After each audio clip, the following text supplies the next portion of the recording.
on the agenda is the minutes. Mr. Secretary. Jim, Yes. minutes. Well, no, I didn't receive any responses from anybody on any changes to the minutes. They were sent out to everybody, and I approved them for myself, and I didn't get comments from anyone else, so I move that we approve the minutes. Do I have a Second. Okay, it's been moved and seconded. Any further discussion? No, thank you. All in favor? Aye. Opposed, abstained. Okay. We have an approval not required. It is not listed on the agenda. The applicant is Ellen S. Clements for a piece of land at 259 Lake Shore Drive. The engineer, on record is Christopher Costa and Associates, and it is for the combining of two lots. Brian, do you have anything? It's a combination of two lots into one, so it's not a subdivision by definition, it's entitled to your endorsement. Okay, and is there anybody here who, okay. Any questions from the board?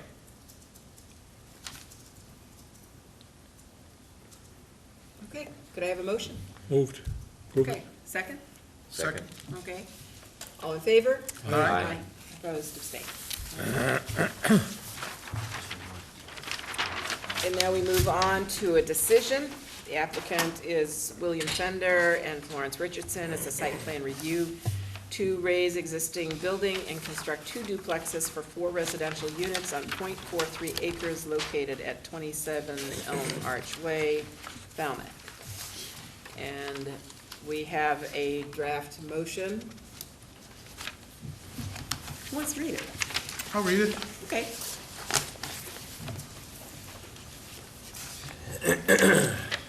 June 12th, 2012, Elm Arch Way. Motion that the planning board vote to approve the applicant of William H. Fender and Florence Richardson under Article XXXIX 39, site plan review of the zoning bylaw for a plan entitled Site Plan Prepared for William Fender for lots 2 and 3, number 27 Elm Arch Way in Falmouth, Mass.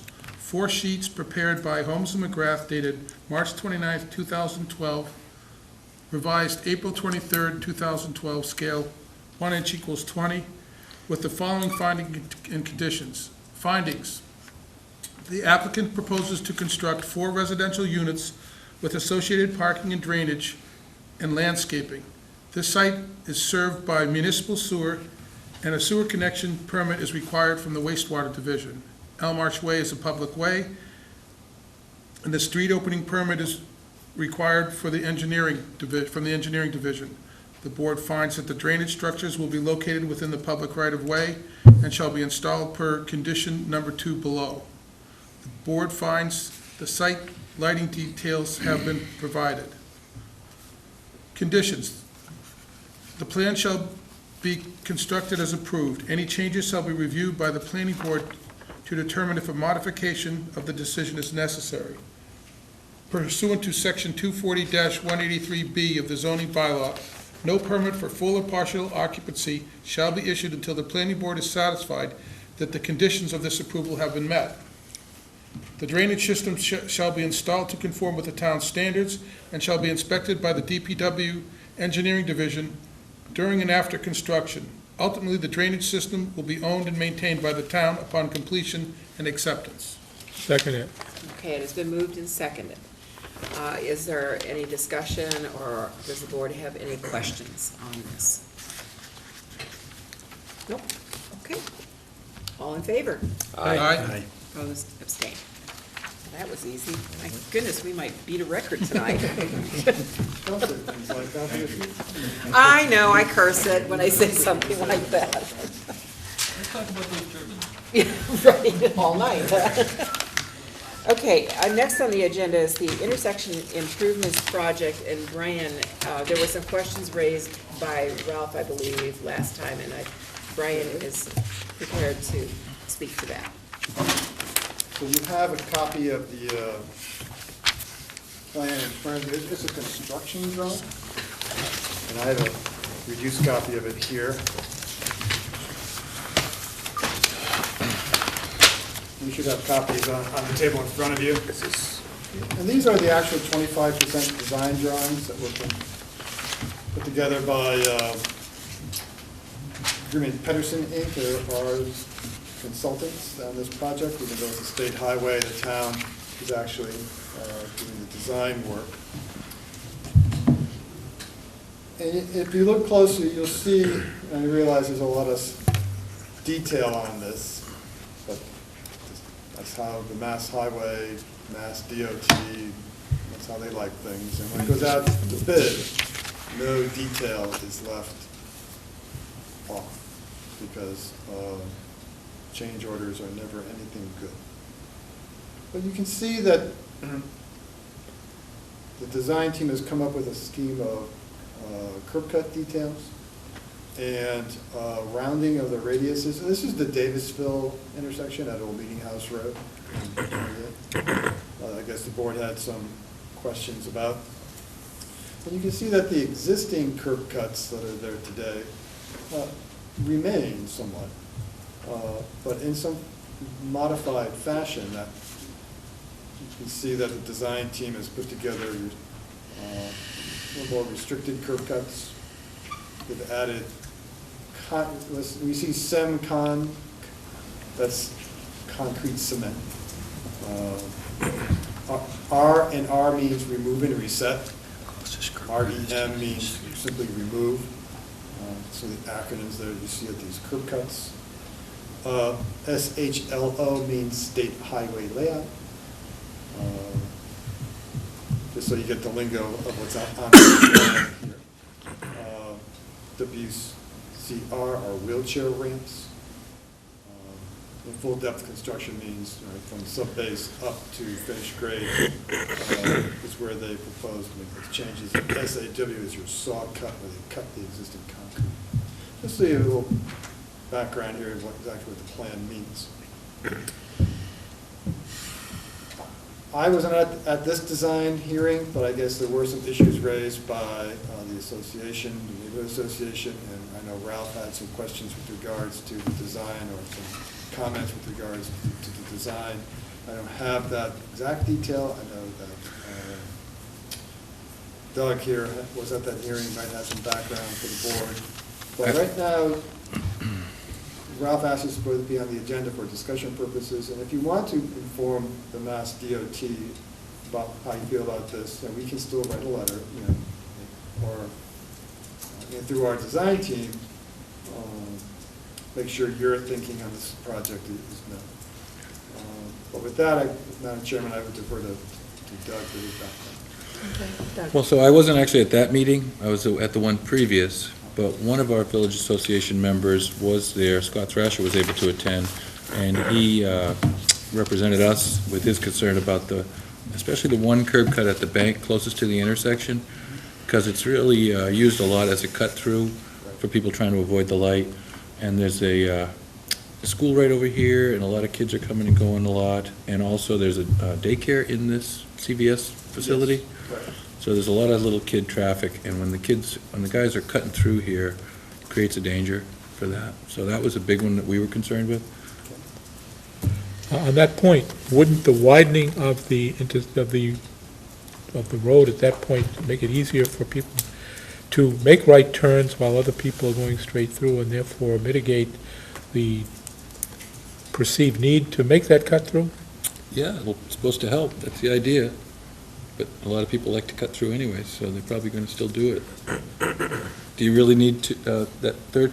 I don't really think any bank traffic is going to enter from there when there's another one right here anyway. No, you may be right, but on that's illegal anyway. All you need is a cop to hang out there for a few days. I don't see too many cops hanging out there, though. No, but I mean, that would be a good Do you think it's good to have that curb get some cut there? fine money, but no, you're probably right. It's not. That was our necessary. thinking. Yeah. And then that led to the questioning of, should there be so many at the Cumberland Farms? But those are posing less of a danger. And this one maybe makes sense because traffic coming from here can enter the gas station from there, so. Yeah. Oh, no, yeah, that one for That sure. was the concern. I mean, I generally don't like them so close to the corner anyway. I mean, that one might easily be put back with Mhm. just as much, make just as much sense. But Mhm. That was the number one concern with it. Okay, and we have visited that northwest corner curb cut with Cumberland Farms as part of a plan review when they had the gas station there years and years ago. And it has more to do with their tanker trucks. The ease of the tanker truck heading westbound enters the site via that curb cut and then out the other curb cut. Mm-hmm. Instead of taking the turn, the right turn, and then the left turn on Old Meeting House. Mm-hmm. So it was a decision back today to allow that to remain. But that's, all this, again, is open for discussion with the Mass DOT. In general, having them so close to the intersection doesn't make a lot of sense. I mean, you have some safety concerns on this one on Davisville Road, but who is going to use that curb cut?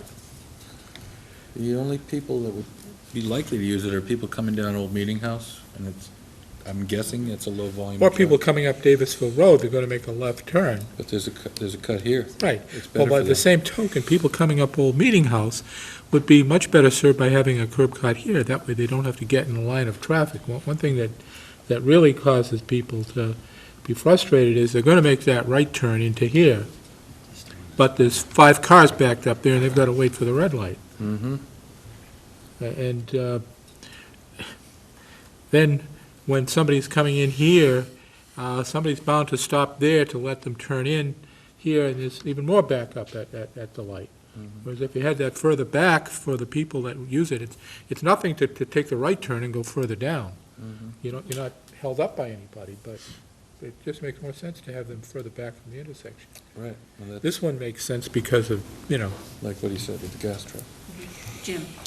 Yeah. Brian, there's so much detail, and I don't even I can't understand what they're talking about. I think I'd really like to see some of these. I know they have to put it on here, but it's really disguising to me with what they're doing. I can't even see what's going on. This is such a busy plan.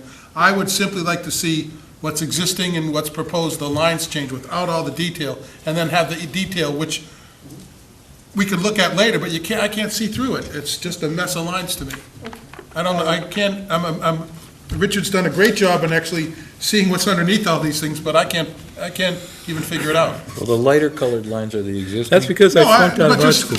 just look at all the lines. Well, I know, there's a lot. There's too many. That's okay. Right now, this is what we have. No, but can't they I just can- take I that can- layer off and not give it to us? Yes. And then we could see it, and then they could add that layer on, Yeah.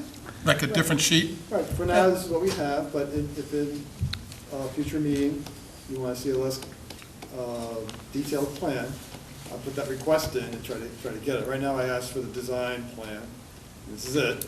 But if there's difficulty with the board members reading all this, that's no problem, Jim, we can do that. One thing that does show up on this One that I thing I think you can't- can see is, Rich, Brian was speaking. One thing I can do is just help you a little bit right now, just to mark up where the curb cuts are for you. Well, I could have you do that, but I think I could see it very clearly if it didn't have so much other detail on it. And I don't want to belabor that, I could have you draw it out, but I think it was presented simply what's existing and darker lines and dotted lines, and we could see it clearly what was there, instead of trying to read through all this. All righty. it's there. And it's very clear that this, at least as far as the radiuses of the corners go, is a big improvement because it's widening the road, it's creating more opportunity for cars to make turns, right turns, especially. And you can see it there, Jim, you can see the dotted line that exists now, Yeah, and then you can see the darker shapes that are inside those dotted lines. is Those are it the coming back improvements. 10 feet, is that what you're saying, or is it the other line? Yeah. At least. Oh, yeah.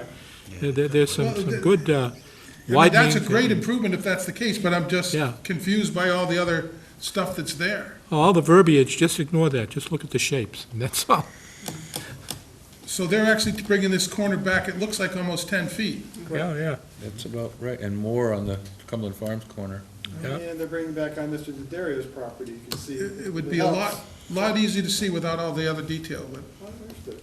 But that's what they're looking, the turning radiuses will be increased, because right now they're at 90-degree angles. And so they're bringing those back a good 10 feet. And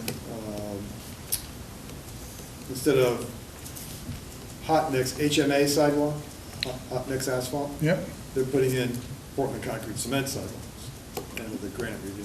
What's confusing to me is I see the dotted line, and right inside it, I see a solid line, and they're both representing the existing condition, is what I'm hearing. That is, it's kind of like it's one line. Yeah. They use the dotted line to show you the existing. So I can do that for you, Jim, but do the best I can for tonight by looking at some of the darker lines, and like Rich says, don't worry about the verbiage. The general concept is that they want to put in sidewalks that will last for 100 years and increase the turning radiuses of all the corners, and then tighten up the curb cuts that are existing there today. The reason why on the bank side, the Rockland Trust side, you see that curb cut up at the intersection a little closer too, is that's where the drive-up window is. So people come up Davisville Road, take a left into the southerly curb cut, go to the drive-up window, and then leave again with that right turn out. So they do this, they come in that curb cut, like Rich does, and then they swing back out again. Yeah. That's why that curb cut is there. Otherwise, they would have to go back in front of the bank building and then back out to the Davisville Road from where they were coming from. Mhm. That's okay. Which wouldn't but be that's so why- bad. but that's why that curb cut is there. We saw that plan a number of years ago when they were redoing things there. And I couldn't remember the detail, but I knew there was a reason for that. Because right on the face of it, looking at that, no, you don't want that curb cut there, but there was a reason to keep it there. Because at that time, we could have required that they close it off. But I bet a lot of them are going to go downtown after they go to the bank anyway. Or they can go around the building and go back. In many ways, we would prefer them to leave back out to this light than try to cross 3 lanes of traffic. And We would prefer they go back out this curb cut to the light, and then go and try to get across the traffic here. except that there's always a line already there, and they can't really enter, so they end up blocking the other lane. The lesser They of just two go around evils, the I'm bank told, like is- that. Is go Right. back out into Davisville Road. Why can't they just go around the building on site? They could. That's no worse than, in fact, it's better than people cutting across there, because people cutting across there are usually in a hurry and, you know, impatient, whereas people doing this, well, they did their banking, now they're gonna go back home. Yeah. All right, well, we might take a look at, again, curb cuts can also be restricted as to for turning movements, left in only, out only, left turn prohibited, you know. So those are all still on the table. And I'm sure the Mass Dot folks would like to hear your opinion on that. And again, the conversation tonight, no votes are necessary, but I'll bring back the message that, you know, the board has concerns about this curb cut, in particular with the bank. And proceed with the more thought on exactly what's the best course of action to let the bank do its business, that we don't want to hurt their business, we want them to grow and thrive, and provide the services they do.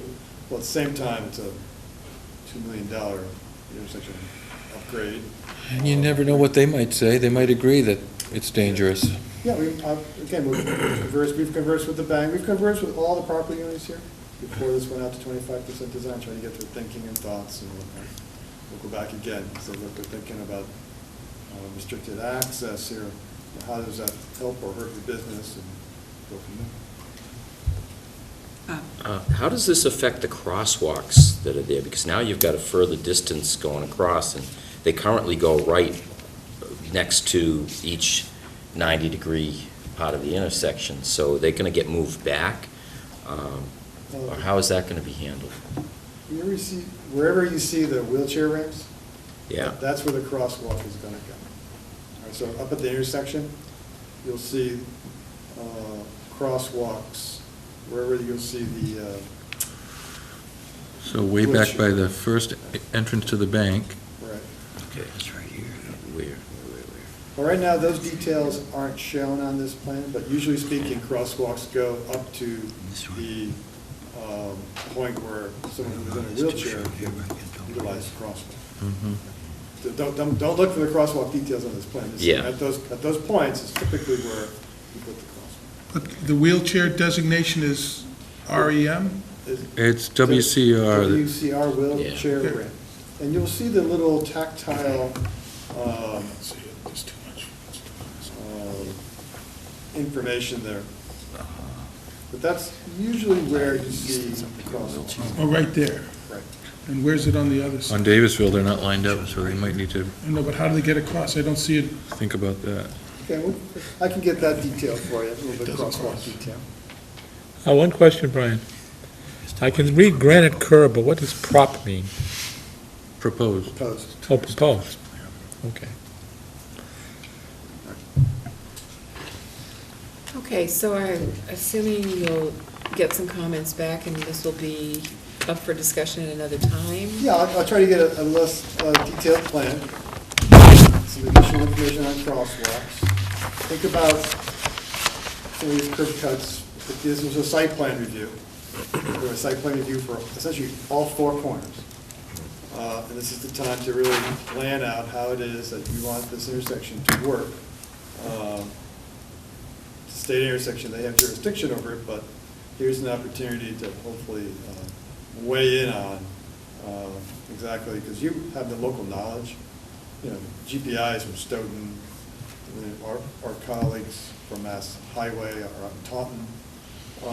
So they listen very intently to the local knowledge, how these intersections work or don't work. The traffic engineer at District 5 has been there a long time. He likes to hear back from the people who actually are on the ground here. Used to be my friend George Calise, who goes storming in there. But I think it's important that the board have a copy of this plan a little bit, take a look at it, and think about just exactly how you might want to see these. This is kind of unique. Usually we see one plan at a time in isolation. Cumberland Farms, Darius property comes in. Now you've got an opportunity to actually coordinate all these curb cuts, which is a great opportunity.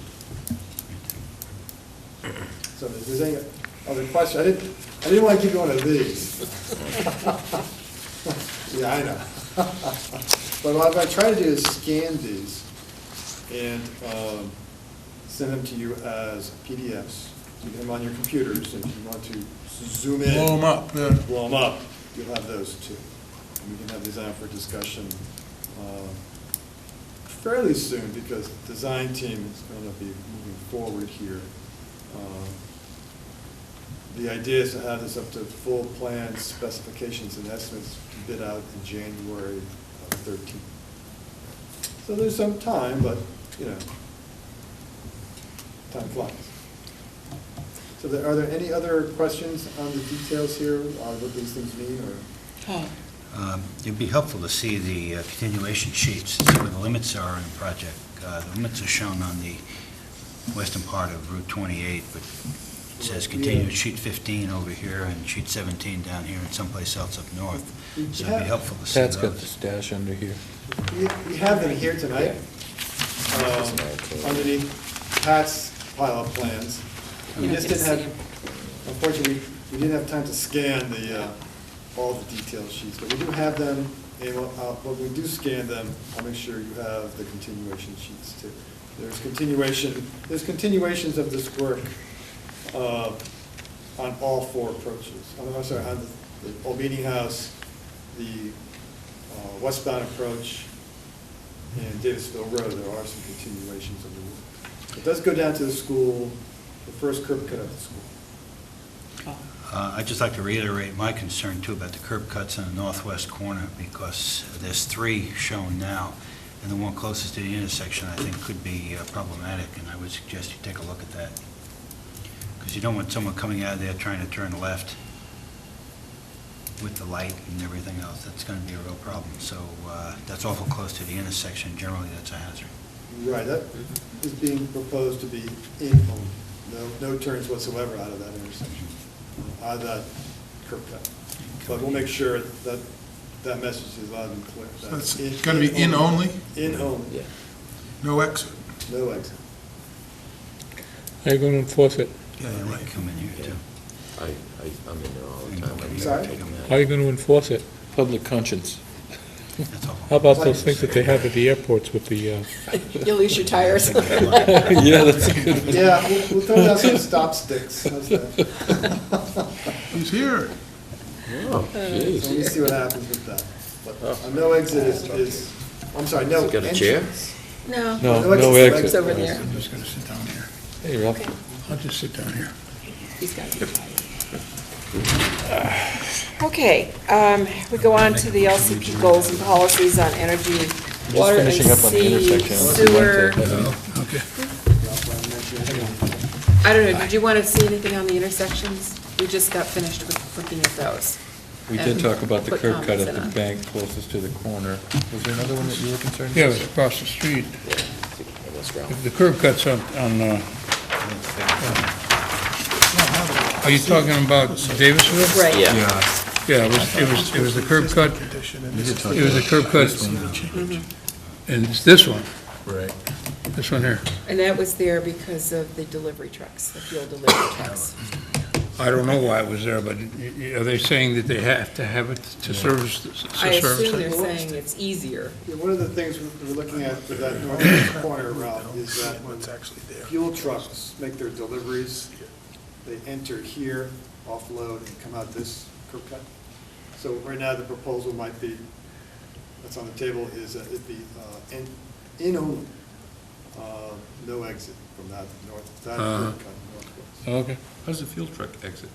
Do you remember? They would have to come in that curb cut and come out that curb cut. Okay. So they would only be going westbound. Yeah. They couldn't really make that turn if they had to enter there. Right. To take the right turn out north onto Old Meeting House and a left turn in is possible, but They'll end up cutting through these guys' parking lot. there you go. Exactly.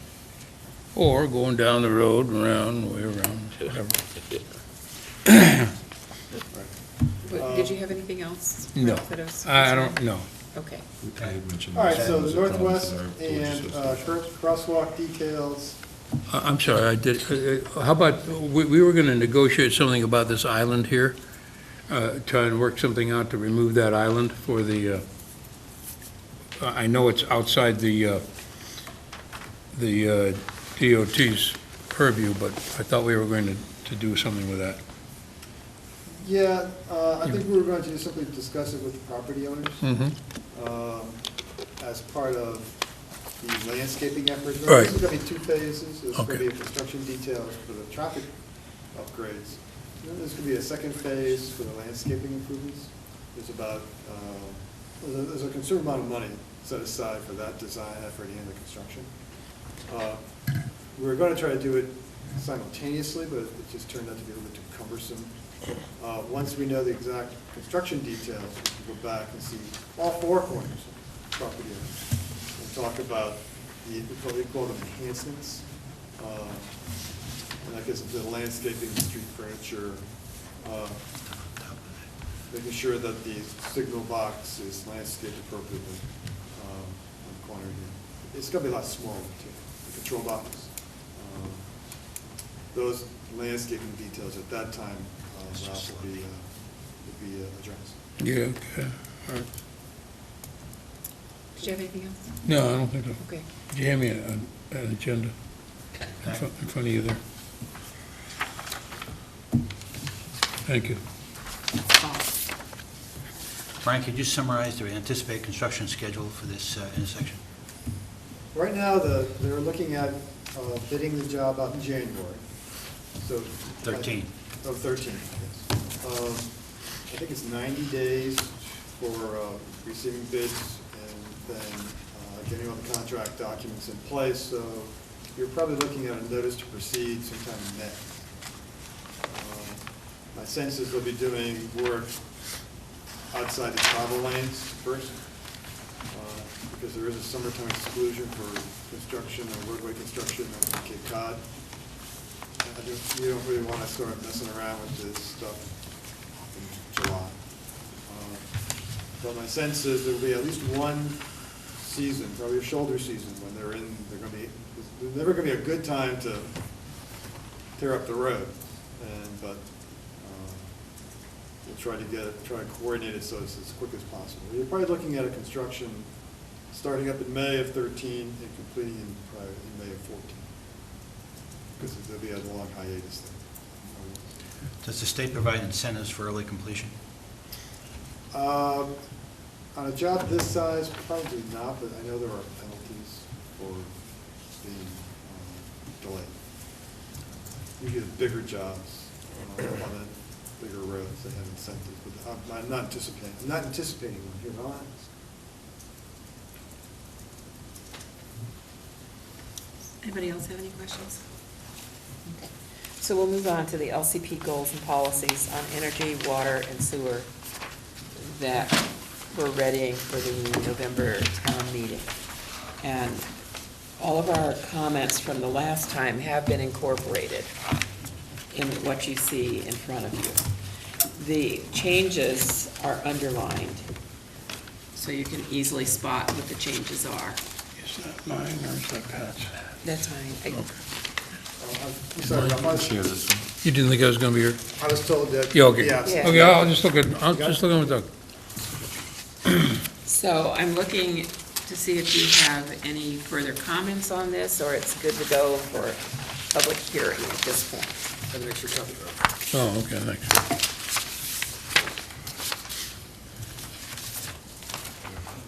I'm biased, but I think it's good to go. Yeah. Paul? I noticed we put replacement and decommissioning or removal. I don't think it's or removal. I think it's and removal. If Okay. appropriate, you may not want to remove it, you may want to fill it, but I don't think it's an option of decommissioning or removal. It's either decommissioning and removal if appropriate. Some cases, you may want to leave it in the ground. Okay. Brian's taking note on that. Does anybody have any discussion on Paul's comment? I guess, it could be possible that it is decommissioning or, because like you said, what if they decide just to shut it down but not spend the money to take it out? Is it a possibility? Oftentimes, that's happened. But you'd like to see the word "and" in there, or which one are we talking? Both of them say decommissioning or It removal. says replacement and decommissioning or removal. Mhm. Is it replacement and decommissioning? I think there's two functions there. So you'd like to see it read how, Paul? I'm dense tonight, obviously, on this. Well, we're talking about replacement of water mains, Mhm. one item, which is done on a regular basis. And in some cases, they may decommission the water main. It's not often, but sometimes they do. If they decommission it, do you remove it or you leave it in the ground? So you'd like to see, instead of the word "or" there, you'd like to see I'd say and removal if appropriate. And removal if appropriate. How does everybody else feel about that? I'm not sure it's that different. But I don't, I know there's a major point. no, either way. You consider it to be a major point, Paul? No, I do not. You do not, okay. So, do we leave it, or do you want to change it? How many want to leave it as is? How many want to change it? Hey! Figure all night. Town meeting. Okay, since nobody cares much, just let's leave it as it is, okay? Are there any other comments on this as it is? Looks good. Okay, so then we'd be ready to go for public hearing on this, We would recommend you do it in September. okay? The September hearing will be right before, right after the close of the warrant.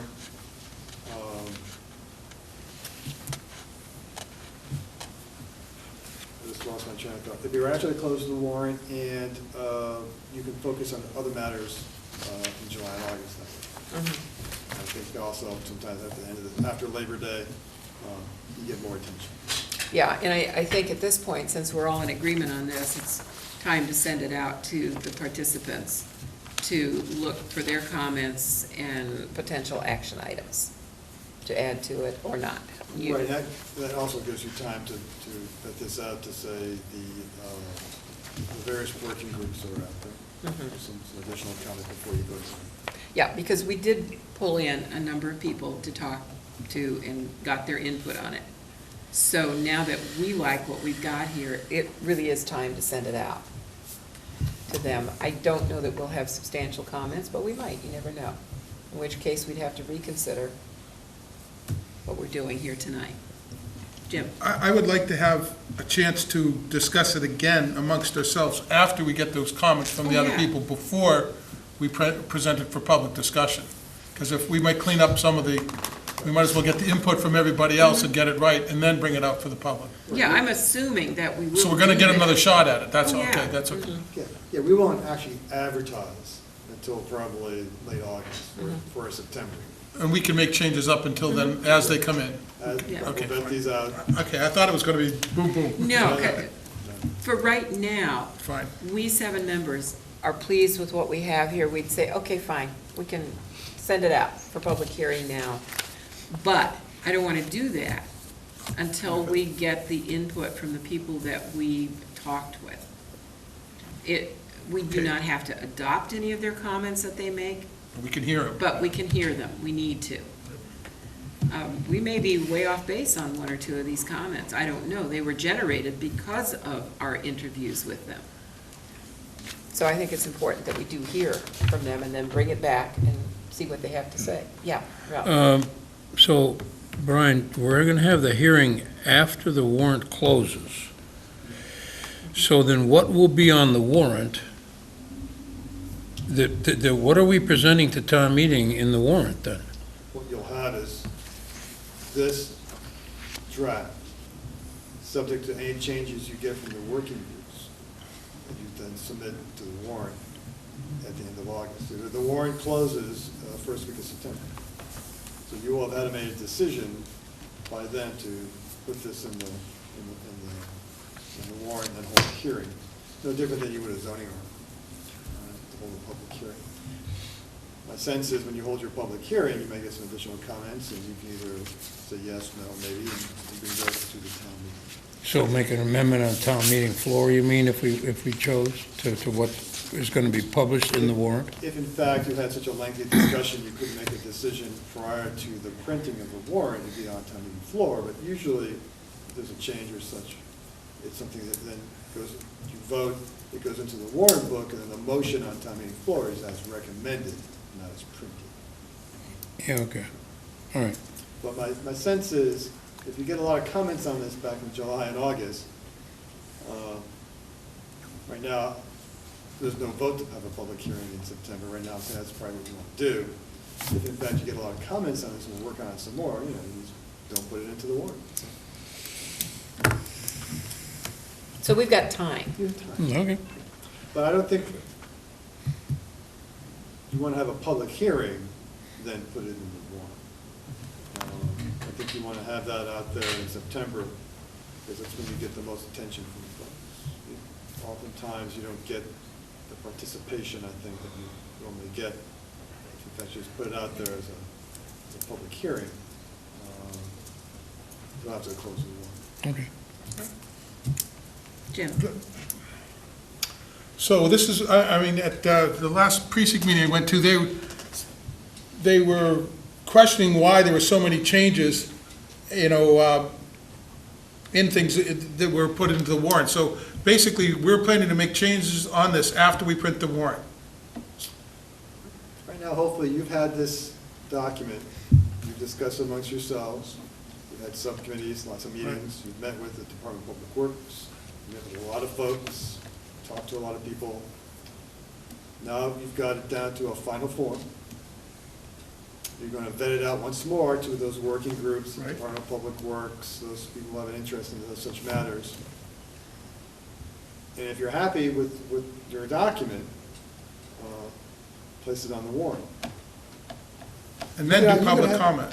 And then you can have a public hearing on it. If you're more comfortable, I think I'm grabbing, getting a little sense, if you're more comfortable having a public hearing before the warrant closes, and then putting it on, that's okay, but the planning board hasn't done that typically in the past.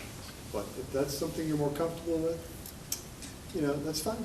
If it's possible, I would like to do that, because at least at the precinct meetings that I went to, there was a couple of things that they were commented about that, and if they said, why wasn't this work done in advance? And to give them the proper, I think if we could do it in advance, looks like we have the time, I think we should. Jim, I concur with you because I've always been troubled by, okay, it's on the warrant, now we get the public input, and then we get changes coming in. It always seems like it's sort of backwards. So I would like to see that change if we could do it. Rich? My experience is, and I've been around a while, that if you do it like that, you have a hearing, nobody's going to come. And then when we go to have the hearing, the public hearing after it's on the warrant, people will have read the warrant, and then they'll come and comment. And then what are we going to do? I mean, we've had the hearing already. So now, what are we going to, people are going to come in and they're going to nitpick this and nitpick that, and there's been a hearing. I think that's basically why, historically, we've done it that way, is because, once it's on the published warrant, then people pay attention, especially town meeting members, who are the ones who are going to have to decide it. Okay, I understand. We've also had public input meetings, not an official hearing. And that may be something we Well, want that'd be a good idea. to consider yeah. with this, because some of this is hot button stuff. Yeah. And so we might want to get public input without calling it a hearing. And that way, it Do the same thing, yeah. Invite commentary. accomplishes the same thing. Oh, Richard, you and I were at both the same meetings. I heard him talk several times about changes made after the warrant was written, and why couldn't the work be done in advance? So I'm just responding to that, what we heard at our precinct meeting, so. And I just told you why, because it doesn't, Well, I know that's why it always happens that way, but I don't think it has to happen that way. I mean, if you're afraid that we're gonna put it in a public meeting and no one's gonna come, that's, but our job is to put it out there to see if they have it and make, and listen. but we change it anyway. That's the point. When do we change it? We change it on town meeting floor. If we need to. Well, that's okay, but wouldn't it be better to get that work done before town meeting floor? That's why you have the hearing after the warrant is published, and then you decide. That's why you come in, not as printed, but as recommended. That's the procedure. You know what, I'm going to suggest, because we're going to be sending this out to the people who've given us input, who are those who are most likely to have the questions and the changes requested. They're the people who are dealing with this. Let's see what kind of response we get from them first. I think, agreeing with you, but instead of having like a quasi-hearing, which isn't really a hearing, just say, give those people notice that we're having a public discussion, and we will invite their written comments after the first discussion, and we will discuss those comments later, without specifically having a hearing. You can do both. You can have a hearing in August, do the best you possibly can, and have another hearing in September when the town meeting members have their actual warrants in front of them. And you can at least say, you had hearings ad nauseum. That was my point, I think we should do that. You can do both. Why? Do both, and you'll have both ends of the questions covered. And then nobody has any reason to complain, because we've done. But it's still gonna be changed. We're still gonna go to town meeting guaranteed with as recommended and not as printed. Okay, we'll see. That's still gonna happen. We'll see. Do you want a motion for that? No, we're just Well, that's going just ahead procedural. and sending this out to the people who've shown That's just procedural. interest, have We don't need a come motion. to meet with us, getting their comments. And then the committee, the subcommittee of the planning board will work on any changes that they recommend that we believe are necessary to put in here. We'll bring it back to the planning board for further discussion. And then if it seems like we should do so, then we can just have this public meeting for comment.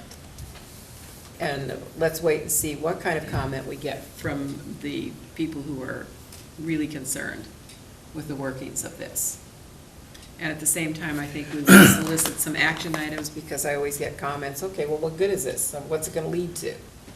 And so while we're soliciting their comments on what we put together, I think we can also solicit action item, a to-do list from them. And I'm not sure how you feel about it, but I think when we're looking at action items, it might be advisable to look at, say, a 5-year window to accomplish whatever they're suggesting for action items.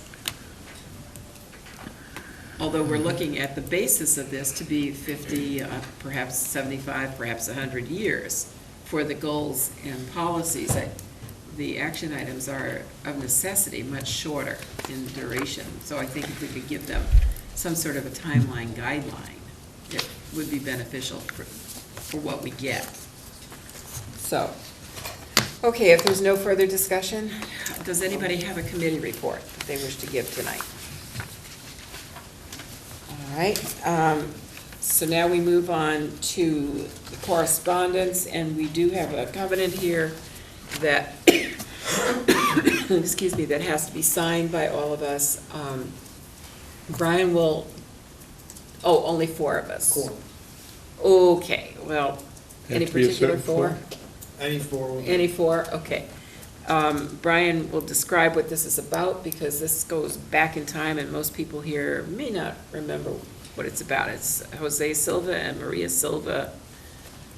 Well, that, for the benefit of some of the new board members too, when the planning board approves a subdivision plan of land, before you endorse that plan, so it can be recorded at the registry of deeds, you have to secure the performance of the road construction, utility placement and whatnot. And there are 3 methods that the applicant can choose. They can post a bond, or they can sign a covenant that states that they won't sell any lot in that subdivision until such time as, you know, the roads are completed, or they switch the performance guarantee from a bond, mortgage, or covenant. So this is your standard form covenant. It's, it runs with the land. It binds the applicant or any future owner of that land to the town of Falmouth that they won't sell any lot in that subdivision until such time as the roads are completed. So I reviewed it for you. It's your standard form. There's a mortgagee bank involved. The mortgagee bank has to subordinate its first mortgage to this covenant. That's why it took so long, because the bank was somewhere in Cyberland. Hunt them down, subordinate their mortgage to the covenant, and now it's good for signature by this board. Once you sign it, on your behalf, I sign the definitive plan, give that whole package back to the attorney for the applicant, and they record it at the registry of deeds, and everybody's happy. And the reason for this is because this is like a long-range plan, and they don't want to have to pay for the bond for so long? Right, what happens is they can record the plan. We don't like to bond the entire road anyhow, because what happens is they're free to convey lots. They could convey every lot in that subdivision and walk away, and then the town is holding the money, but, you know, the last thing I want to do, I've only done it sparingly over all the years, is take the bond and build the road. So we'd like to see a covenant anyhow, record the plan. Typically speaking, the applicant doesn't want to bond the entire road from full-depth construction up, because it's a lot of money. And we're not going to give them back their money until they, you know, build the road. This way, the applicant can actually record the plan, covenant with the town, start building his roadway. They usually bring it up to to wear course, and then leave the top course, the bounds, the loam and seed, so the finished work to the end, and they bond that amount. So this is pretty much typical standard operating procedure to present a covenant to the planning board for its signature to be recorded with the definitive plan at the registry of deeds. And they tell you, it works very well. There's nothing like a nervous bank attorney who can't find a covenant release, a planning board covenant release.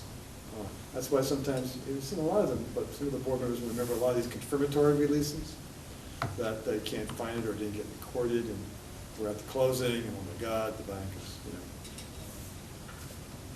A planning board covenant is an encumbrance on the title that banks take very seriously. Usually the bank is the best to them. So, but they could sell the whole property, They can sell the entire subdivision subject to the covenant. but it would still apply. It still applies. So I might have a 5-lot subdivision, have a sign, I might sell it to somebody, but because it runs with the land, it's an encumbrance on the land, not the person. But they can't sell an individual lot until the work's done, is that? That's correct. And the deed is voidable within 3 years, if in fact they do something like that. On occasion, it's happened. We don't like doing that either. But this is a pretty standard form of securing performance. and I review it for you on your behalf, and I can recommend, you don't need a vote, I just need a majority of the board to sign. But if you see these in the future, especially the new board members, it's a pretty standard operating procedure to have a covenant signed. And you don't have to worry about reviewing it, we review it for you. If there are any particular changes in it we have to be careful or don't understand, we town council look at it. But because it's a standard form, it comes in your standard form, we don't worry about it. It's pretty much standard. So all those who remember it. There are only 3 of us. Well, We need 4 signatures. what subdivision is So this? somebody's gonna have to take This is this a on little faith. 2-lot subdivision right across from Mahoney's Garden Center Yeah. on 28, owned by the Silvans. Mhm. You may recall back in 2006 or 7? 7. 2007. It was a very small subdivision. They had about 2 acres, and they subdivided it with this very small road. Did it run deep? They Yes. ran very deep. Oh, yeah, okay, and I A remember. very small town cemetery that they gave us a 5-foot walkway Yeah, I to. remember now, yeah. Yeah.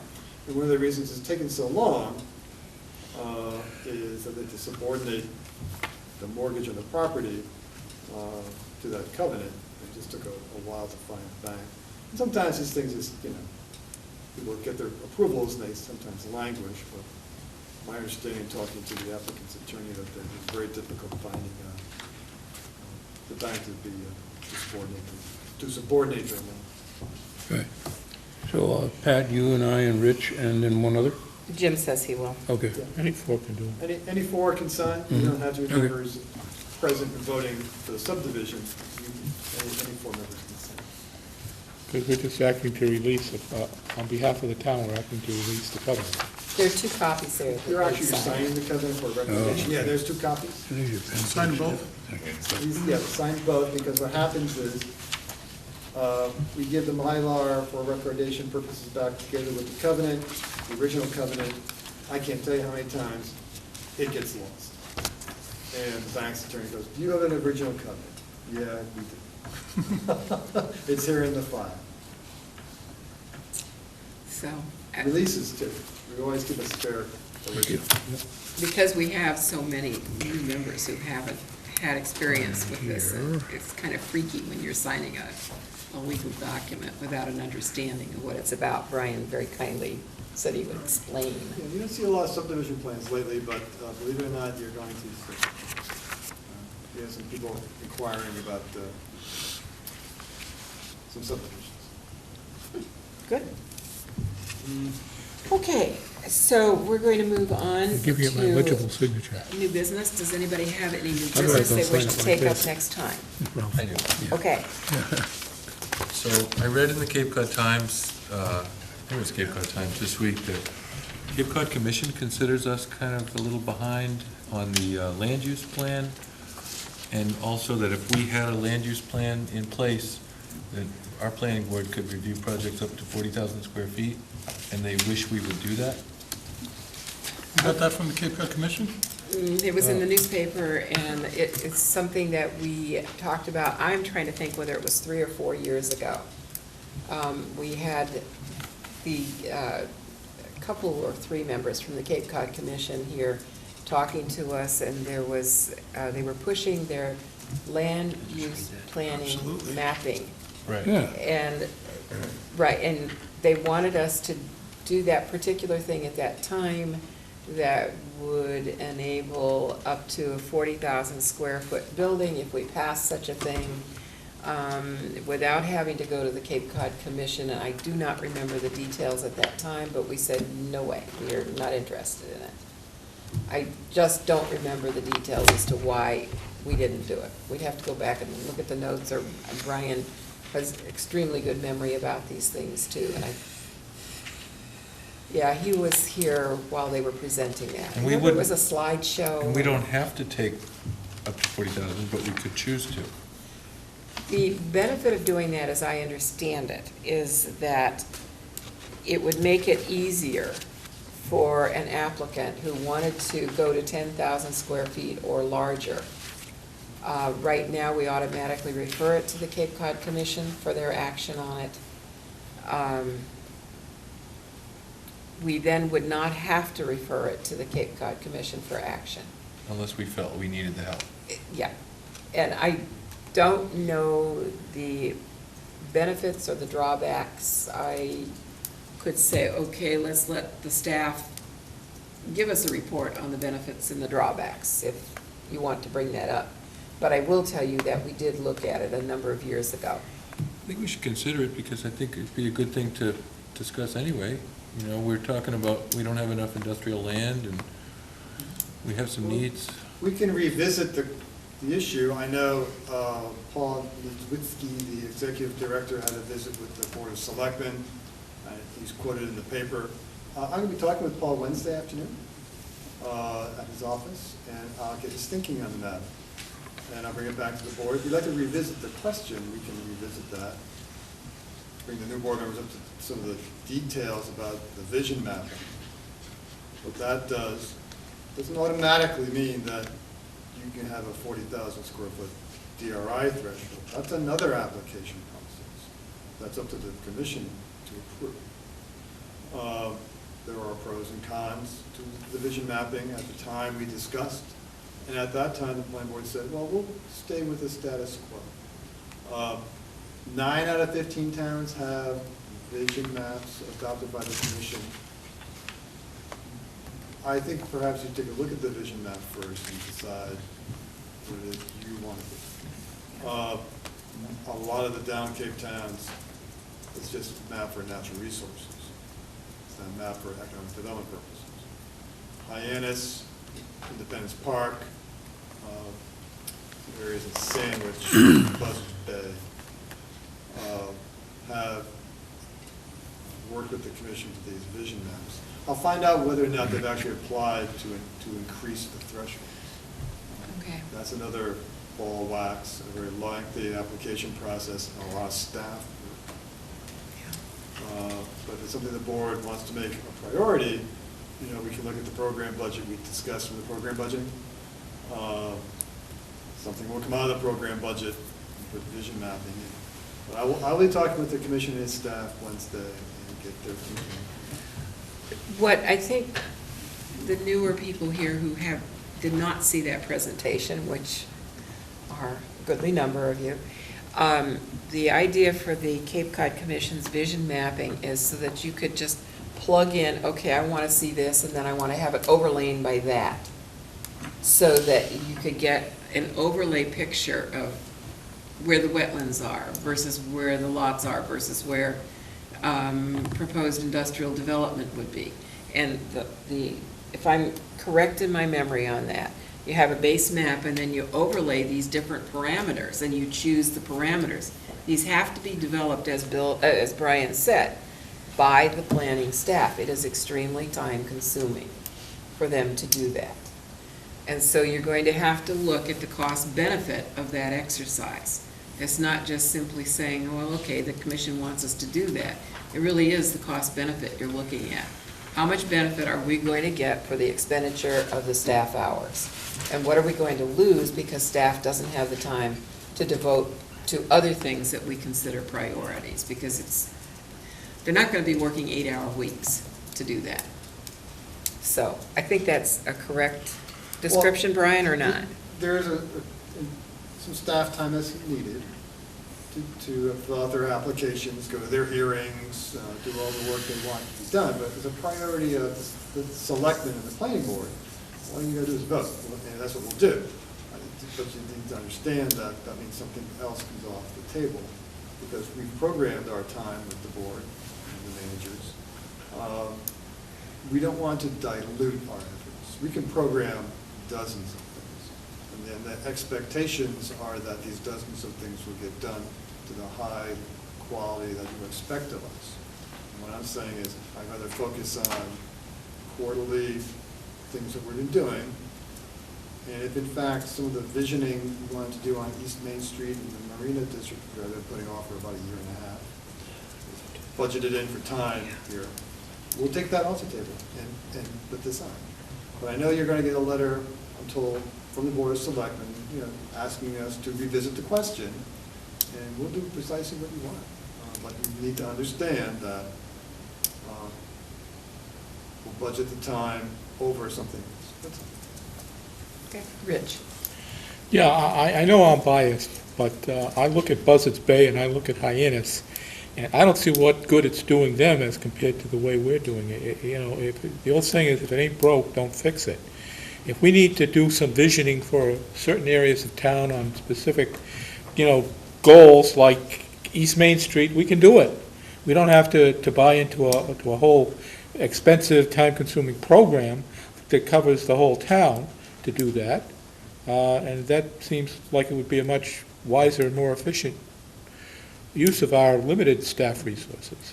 That's why Not we made the limited in decision talent, we but did. limited in time and manpower. Jim's waiting. Okay, Jim.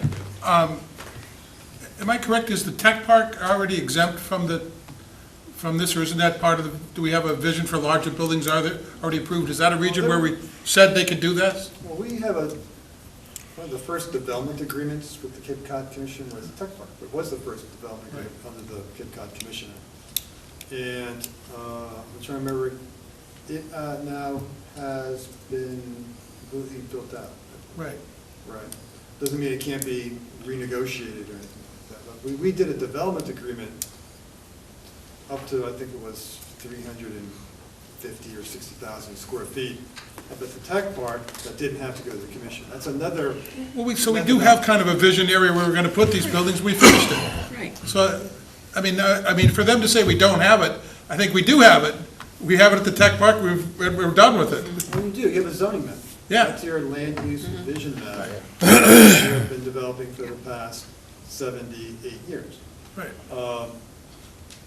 But if there are areas in the community you believe are simply isn't necessary to have a 10,000 square foot threshold, then we can look at the process of getting that changed to the Cape Cod Commission Act, which is they adopt this vision map, we apply to them to say, okay, instead of 10, we want 20 or 30, or up to 40,000 square feet, depending on just exactly what it is we want to do. And then we have to demonstrate to them that we have a build-out analysis, we have a capital facilities plan, we have a laundry list of things that justifies that threshold changing. Or we can do one of any number of things that we've done in the past for developments that trigger county review. Doug. And can we investigate whether or not it really has to be this time-consuming computer model, or if there's just a land use plan that we can file? Maybe there's something we can just discuss and There might be something we keep can it simple. file, but I just looked at their regulations again today, and to change the threshold. The mapping exercise, I guess, is relatively easy. But if you want to change the thresholds, and I read the regulations again tonight, before the meeting, it will involve a considerable amount of staff time to do. But that's the vote of the selectmen and the vote of the planning board, then we do it. No problems, hands down, no questions. Just tell us what it is you want us to take off the table as your priority. So this is a new priority or a invigorating new priority, that's okay. We don't. That's your decision, and we live by that. But you got to tell us what not to do. Rich?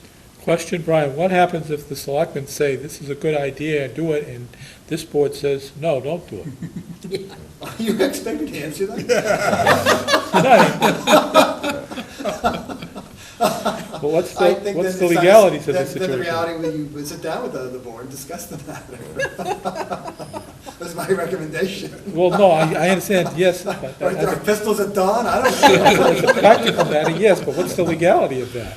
But The what legality? if we're dug in, a majority of I this board is dug think in, the application to increase the thresholds needs a vote of both boards.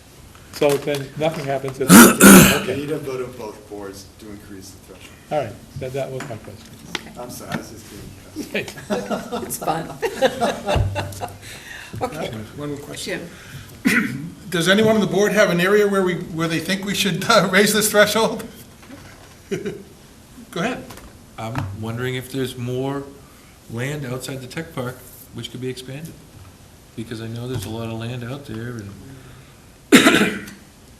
If you feel that perhaps other areas in town that are industrially zoned, or if there are areas in the community that have institutional uses, such as the hospital, that obviously a 10,000 square foot threshold doesn't make a heck of a lot of sense. And that you're confident that it's on the sewer, it's out of resource areas like water resource or coastal pond or wildlife corridors.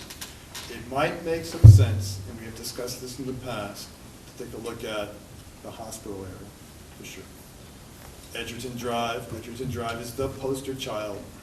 And I'm not talking out of school here. I've spoken to the commission about this. It is the poster child for the failed regional policy plans 10,000 square foot threshold. Because you have a dozen 9,998 square foot buildings. Exactly. So there might be some areas in the community to take a look at. Some communities have done that, with Independence Park. So Tech Park, sure. Edgerton Drive, sure. Hospital area, sure. But we have them up here. But remember, now you're surrendering county review.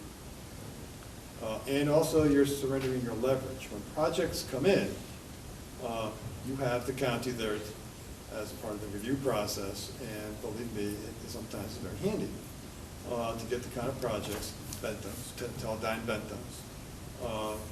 If that leverage isn't there, you're going to have to understand that it's not going to be there. Vision mapping also spurs sometimes a little bit of land speculation. You see the same thing when we say we're going to zone areas like industrial ed. You have to be very careful when you do that. All these things, yes, we can do. My sense is we should probably look at the built areas first before you start thinking about vacant. Mr. Falk? I would really like to hear the argument why the selectmen want this. I'm anticipating a letter from them to you. I wasn't at that meeting with the selectmen and the commission staff. I will try to get a fuller understanding from Paul Neswitzky tomorrow afternoon. He's a good guy. I was just going to say, what do you want from us? What do you want us to do? What's going on? And he'll explain to me what his thoughts were. I trust the paper emphatically, but sometimes nobody bets 1,000 as for quotes. So it's good to get FaceTime with the staff at the commission and find out what it is he wants to do and why. Yeah. And the only potential positive I would hope to find from it would be that you make it more business development, because I imagine right now, the 9 towns that are capable of doing it in-house probably have more interest from development. Not that I'm saying I want to overdevelop my town, but it could be an advantage. Let me find out. Don't worry about what other towns are doing. Oh, gee whiz, they must be doing something right, or we're doing something wrong. I am confident in my statement that I think you folks have been doing it right for 23 years when it comes to the Cape Cod Commission Act, utilizing their strengths to your advantage, development agreements, hardship exemptions, all those things that make sense. It's my opinion that some other towns may be getting it wrong and are giving things up, but that's their business. But don't worry about what other towns are doing. Okay, well, we're actually having a discussion under new business. Oh, yeah, I guess we should stop. Okay. But, yeah, An explanation of what you want on your next agenda. Yeah. And you want a little explanation of what other towns are doing, what this vision map does and doesn't do, how you increase the thresholds, all that stuff. Okay. Mhm. Yeah. So then we'll get the information that's been brought up in this discussion, so we can potentially reconsider if we think we need to and should. Okay? So Okay, I'll guys. try to get you a time frame for that discussion, for an agenda, but it won't be next week. Right. Or probably not for a little bit. Yeah. Rich? Something new, maybe we should send the selectmen a letter saying we'll help them develop a smell test for what perishable means. The smell test for what? Okay. For what Well, if you perishable. haven't read tonight's paper, you don't know what Rich is talking about. Sorry. Okay, I need a motion to adjourn, please. So moved. Founding them Second. until they finish their work. All in favor of adjournment? Aye. Aye. 2007, just going to